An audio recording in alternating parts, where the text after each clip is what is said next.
So I just realized I never actually recorded a voiceover for the pole workout, so this is being done several days later. This is actually my second pole workout. I didn't record the first because it was at night and I just thought the filming conditions were pretty bad.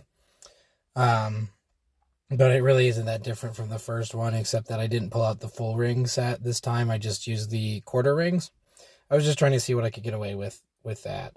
Some of the things worked well. Other things like the rings cradle were not so successful. So that's a good learning experience of when I need to kind of bring out the full rings and when I can get away with just quarter rings. Then just some general rings conditioning like the false grip stuff. So none of that stuff is really relevant to Matt Furey's thing, which is mainly just swinging with a little bit of poles involved. More ring specific stuff is basically because I want to build ring strength for later on. And so in order to do that, I need to have my my body, particularly my like elbows, biceps, forearms, etc.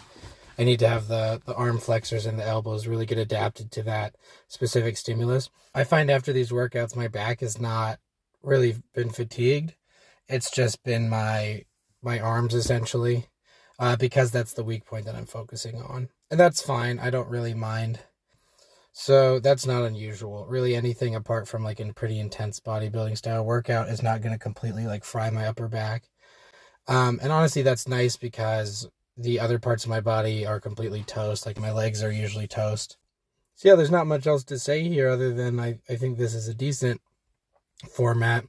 It's the furthest away from Matt Furey's like original programming. I'd say it's probably like 65-70% his and then 30% kind of other more ring specific stuff because his original program didn't have any rings. I don't think that's a lack of oversight. I just think that, the book being over 20 years old, rings were just not that popular at the time and not that easily accessible. I don't think they were really a thing you could get easily prior to 10 years ago, as far as I'm aware. I think this will probably be the least structured one, just because I'm going to have to really vary it depending on how my arms feel. There might be some days where my biceps are really sore from my pressing workouts. I think this one, though, might be the most like long-term of the programs, just because it's really the area where I have the most strength to build. Unlike those other areas, I think this one is going to take a really long time to kind of see the results.